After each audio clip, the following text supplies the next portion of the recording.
اَسہِ وُچھ کہ کِتھ کٔنۍ گٔے درجن واد گھر تباہ، روزگار گوٚو ختم، مصیبت آو اَتہِ کٮ۪ن لوٗکن پٮ۪ٹھ، اَسہِ پٮ۪ٹھ، جموں کشمیر کٮ۪ن لوٗکن پٮ۪ٹھ۔ بزرگوں، دوستو،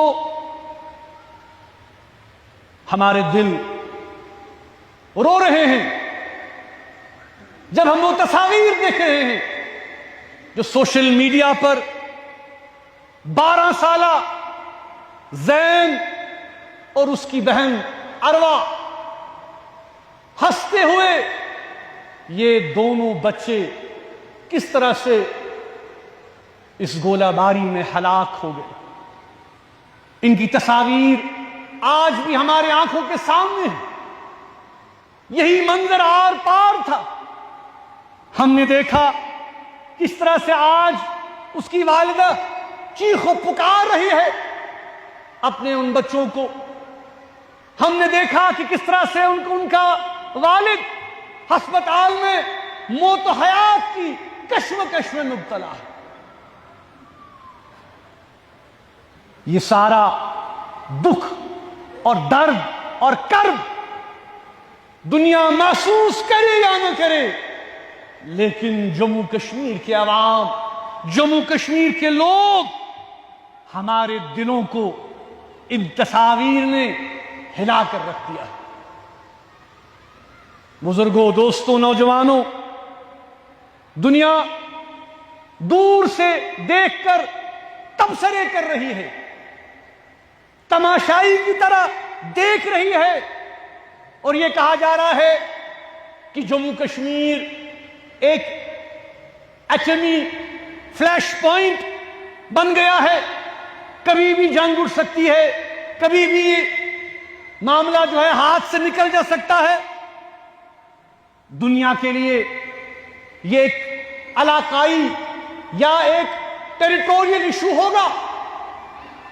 میں یہاں تک بھی کہوں گا کہ ہندوستان اور پاکستان کے لیے شاید یہ ایک ٹیریٹوریل ایشو ہوگا، ایک زمینی مسئلہ ہوگا، ایک زمینی تنازع ہوگا، لیکن جموں کشمیر کے لوگوں کے لیے جو روز اول سے اس تنازع کو جھیل رہے ہیں، یہ ایک ایسا ناسور ہے جو ختم ہونے کا نام ہی نہیں لے رہا۔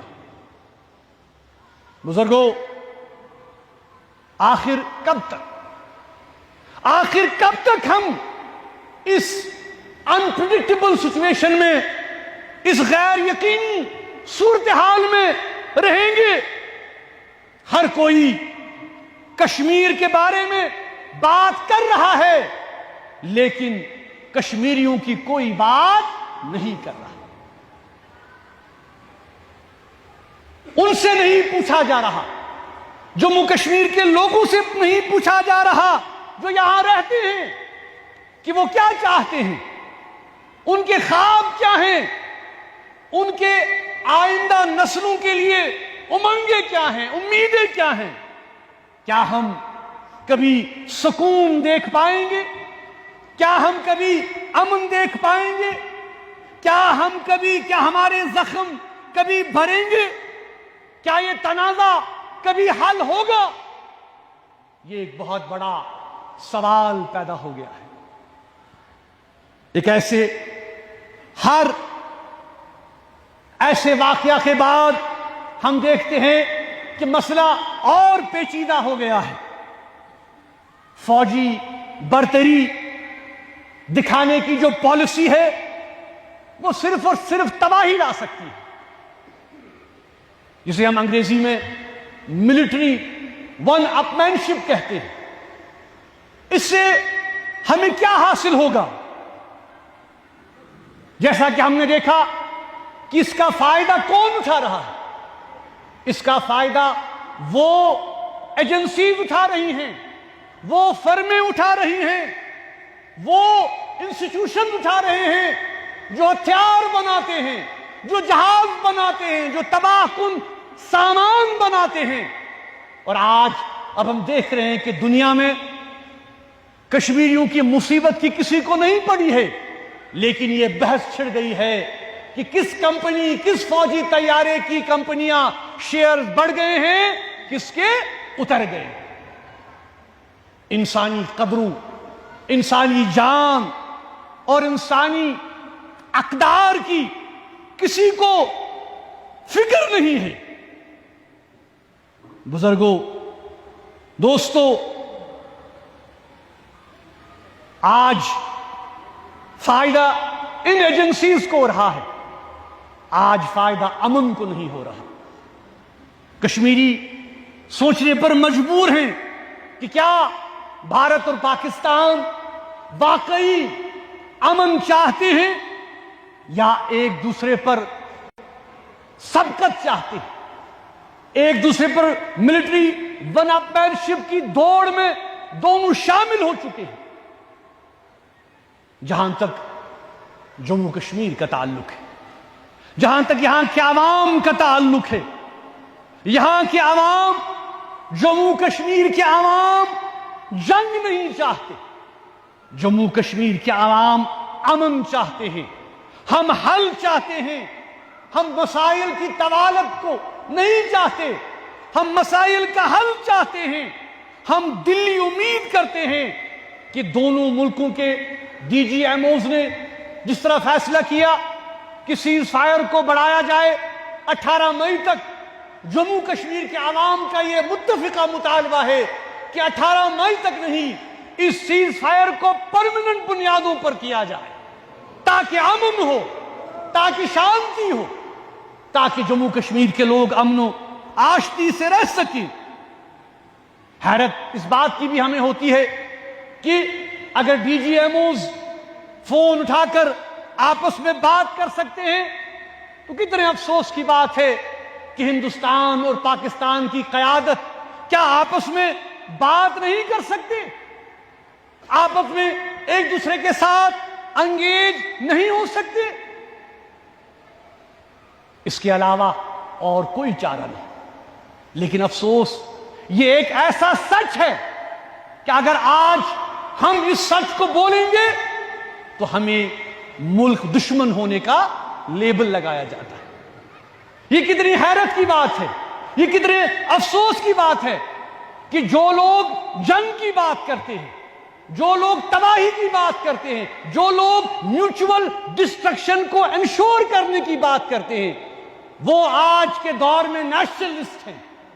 لیکن جو لوگ امن کی بات کرتے ہیں، انگیجمنٹ کی بات کرتے ہیں، ڈائیلاگ کی بات کرتے ہیں، ریزولوشن کی بات کرتے ہیں، وہ اینٹی نیشنل ہے۔ یہ کتنے افسوس کی بات ہے، یہ سوچنے کا مقام ہے۔ ہم صرف دعا کر سکتے ہیں کہ اللہ تعالیٰ بر صغیر کی قیادت کو، جنوبی ایشیا کی قیادت کو، یہاں کی جو ہماری قیادت ہو، ان کو عقل دے، ان کو شعور دے، تاکہ وہ ان معاملات کو سمجھ سکے۔ آخر پر میں ان تمام خاندانوں کے ساتھ دلی تعزیت کرتا ہوں جنہوں نے اپنے لخت جگر کھو دیے اس جھڑپ میں، بلا وجہ کسی کو کچھ حاصل نہیں ہوا، بلا وجہ انسانی جانوں کا اتنا زیادہ زیاں۔ ہم ان کے لیے دعا گو ہیں کہ اللہ تبارک و تعالیٰ ان کو صبر دے، انہیں ہمت دے۔